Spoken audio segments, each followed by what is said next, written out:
Hindi sa sinasabi kong, yun ang ginagawa niya, pero sa mga nakikita natin, pasensya na po, General Browner at sa lahat ng mga kasundaluhan, no, nagpapahayag lang po kami ng aming mga napapansin po sa chief na si General Browner, parang mas nakakiling yata siya sa sa mga politiko, lalong-lalo na sa presidente.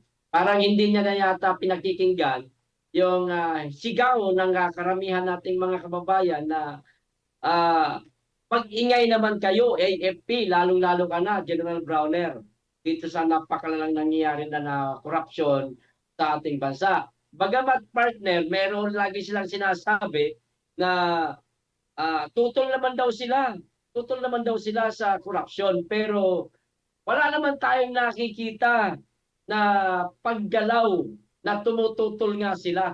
Lagi lang nila sinasabi, ang AFP tutol din sa korupsyon. Pero meron ba tayo nakikita ng mga galaw nila? Wala. Isa yan. Kaya nakulangan ang publiko dahil ang AFP at ang nakikita ng publiko sa kanila, wala silang ginagawang pagkilos. Nakukulangan ang publiko. Sana, General Browner, wag kang puro salita lang po, sir. Hindi po kami nagpapahayag dito para inisin kayo, para bastusin po ang inyong Hanay. institusyon. Oo, hindi po, o kalabanin, wala po. Humihiling na po kami sa inyo na medyo diinan nyo naman po, sir. Diinan nyo po yung inyong pagtutol sa napakalalang corruption po ngayon kasi wala pong ibang inaasahan ng tao kundi yung inyong ahensya. Yan lang po. Maraming salamat muna kay Muma Bing. Muma Bing na nagpakulay po sa atin. Thank you very much po. Open pa po kami sa mga pakulay. Oy. Hindi, lagi po yan.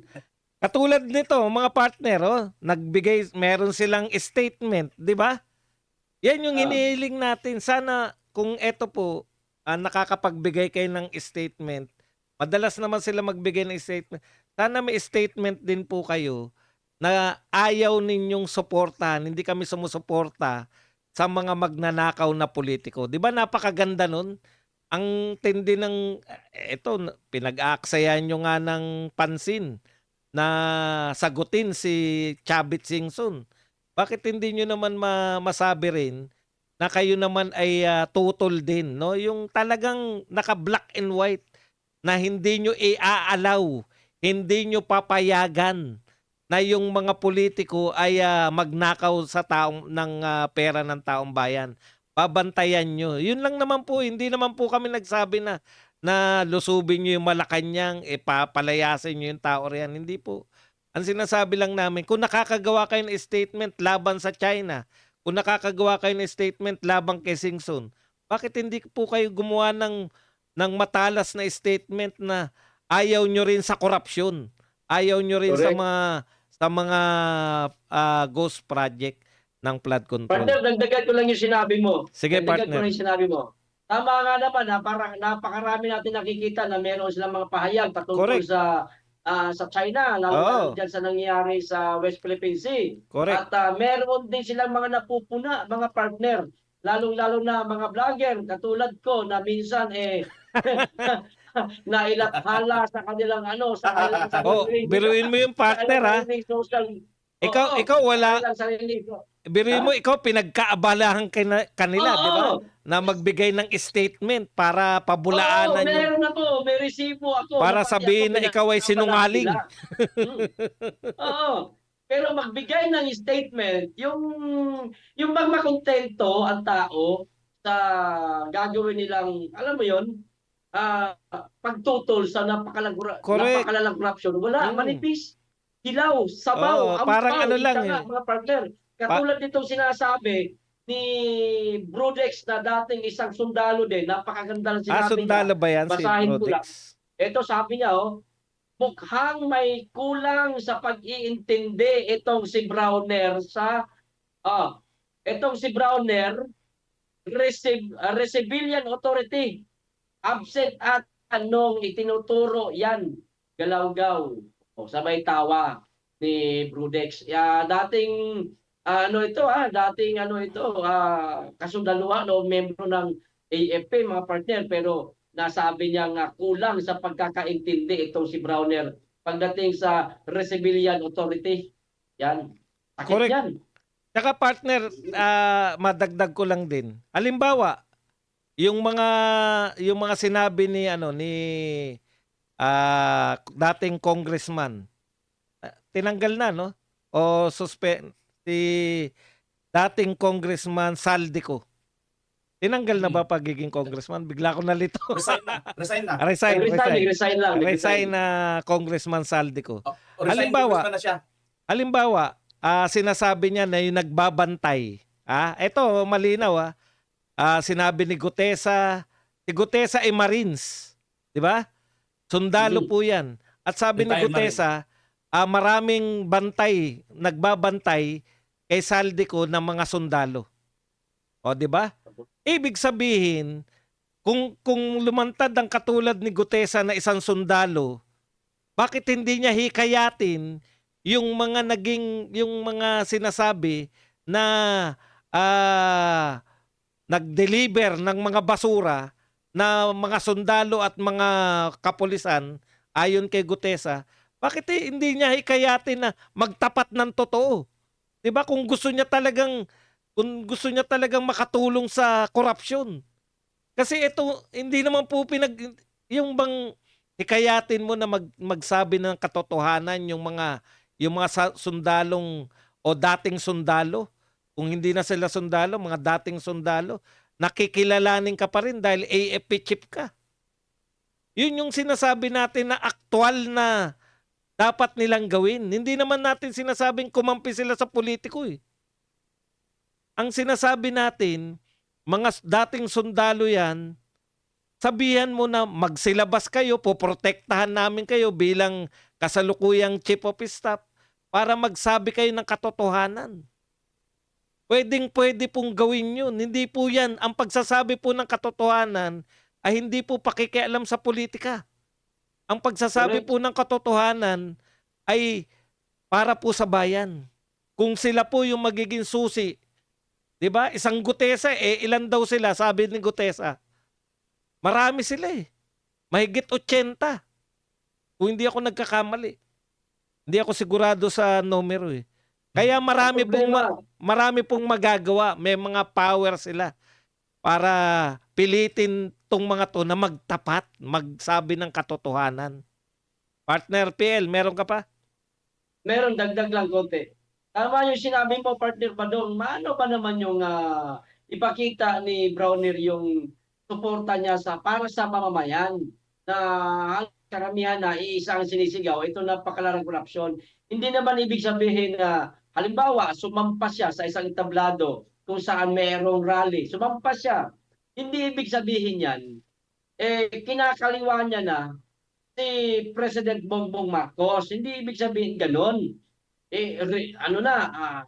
Naghihikayat na sa mga kasandaluhan na bumaliktad na o mag-withdraw na ng suporta sa kasalukuyang presidente. Hindi ganon. Isa lang sana isa lang, simple na naman Pwede siyang sumampas sa mga entablado at manawagan niya mismo sa Pangulo na madaliin itong pagpapakulong sa mga lalo-lalo na napakarami ng pinangalanan ni Gutesa at mismo si Saldico may mga pinangalanan din siya. Ganun ba?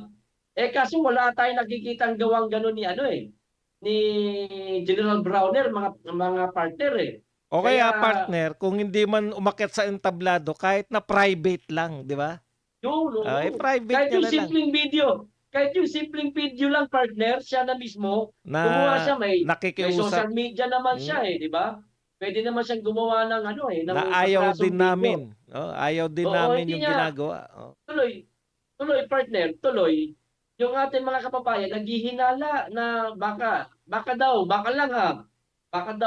naabutan daw ng malita kaya biglang tahimik o tahimik sobra. Ayan. 'Di ba? Baka lang naman. Hindi tayo dito, hindi tayo nagpaparatang. Wala. Mga nakikita natin komento 'yan sa Wala mga tayong social pinaparatangan. Pinagbibintangan lang natin. Oo. Nakikita lang natin 'yan, komento 'yan ng ating mga kababayan. Kagaya nila, nakikita nga nila tayo, eh. 'Di ba? Nakikita nila tayo na naha-highlights tayo nila sa kanilang, sariling pahina diyaan sa Facebook. Oh, Puwede rin gano'n. nilang i-post Ke yung mga magna. Ah. 'Di ba? Walang gano'n, Partner, eh. basahin ko lang 'tong Kulang, mga eh. comment ng ating mga viewers. Orlando Bautista, Bronner, napakakapal ng mooks na lang yan. Yan. Si Linda Part Corla naman, naway magdilang anghel si Governor Chavit Singson na katapusan na ni BBM. Huwag naman. Nasa Partner, radyo tayo. Partner may, BMR, may hirit ka ma- pa? dagdag ko lang, may analogy lang ako dito eh. Ito Iyan, yung, analogy Tinatanong lang. ni. Sige. ito yung analogy ko lang naman, napapansin ko lang, parang nagkakatotoo yung galawan ng sindikato dito sa administrasyong Marcos Jr. Kasi kung titingnan natin sabi nga ni Auntie Claire, wala pang ganitong administrasyon na nakagawa ng ganito, na nakapagpapasauli ng pera na kinulimbat o ninakaw ng mga tao. Ito lang, bukod tangi si Marcos Jr. Napaisip ako dyan, partner eh. Sabi ko, oo nga naman, tama nga naman si Auntie Claire. Wala pang nakagawa ng nagawa niya ngayon. Kasi kung titingnan mo, katakot-takot na ngayon at napakalalaking mga pangalan ng naglalabasan kasama ng mga congressman. Ngunit mukhang tikom pa rin ang bibig ng mas mga nakakataas. Tila bagang ang kamay ng sindikato ay lalong nararamdaman despite ito partner. Sige, sabihin na lang natin na ilabas natin si General Bronner dito sa mga partner dito sa issue sa corruption partner Pero punta naman tayo dito sa morality. Partner, bilang isa kang sundalo. Partner, si Father Flavi na ba pinag-usapan natin? Morality. Bukod pa sa kanya. Biro Bukod pa sa lang, kanya. Father. I-alis na natin muna siya. Granting without accepting, wala siyang pakialam dito or hindi natin siya dito pwedeng pilitin na makialam siya dito tungkol sa korupsyon. Pero sa moralidad na lang, bilang isang alagad ng batas, alam ko mga pulis, mga men in uniform, obligatory kayo, obligado kayo na mandatory kayo na magpa-drug test at magpaano ng iyong kalusugan, di ba partner? Ito mismo, kapatid na mismo ang nagsasabi na aadik itong ating commander-in-chief. Ngunit, nasaan ang inyong morality na para bagang hindi man lang kayo nag-question? Ika lang. Ako bilang isang ordinaryong sundalo, mandatory ako para mag-conduct ng drug test kasi nga, mapanganib pag isa kang adik, tapos may bit-bit kang baril, kung nag-trip ka, bigla ka na lang katulad ng mga napapanood natin nitong nakaraang New Year, may pulis yata yun na ilang beses nagpaputok ng kanyang baril. Di ba? So alam nyo, yung mga ganon, hindi na kailangan dito ng corruption, hindi morality. Which is alam ko, morality, integrity, napakataas niyan pagdating sa mga men in uniform natin. Nasa kanila yan. Kasi kung wala sila niyan, moral at integrity, kanino tayo lalapit? Ano ang silbi nila? Sino ang magbibigay sa atin ng katahimikan, kapayapaan at kaayusan? Kung hindi sila. So, paano naman sila makakagampan kung mismo sila hindi na rin nila alam i-distinguish? Yung ating Pangulo mismo. Now, sasabihin naman, paninira lang ito ng kapatid. Kung paninira lang ito, bakit wala man lang isa sa inyo ngayon nag-conduct ng kaso o nagsampa ng kaso kay Senator Amy? Yun. Di ba? Logically, partner, logically speaking, mayroong mga ebidensyang naglalabasan pero dinadaan nyo na lang ito sa patay malisya. Alam mo partner, sundan ko lang yung sinasabi mo na madali lang naman patunayan. Alimbawa, si Boying Remulla, di ba? Ang tagal na nabalita na wala na yata si Boying, na ospital na, baka deads na. Anong ginawa ni Boying? Nagpakita lang. Wala na yung agam-agam natin na buhay pa pala kasi nakita natin na buhay na buhay. Di ba? Nagpakita nga daw, partner. Nagpakita nga daw pero may bit-bit pa na oxygen, sabi. At least na wala ni agam-agam na tigok na. Alam natin na buhay. Di ba? Alam natin na buhay. May oxygen na. Pero, May katabi. may katabi, di ba? Sabi ng iba, hindi raw oxygen yun. Fire extinguisher. Color green, fire extinguisher.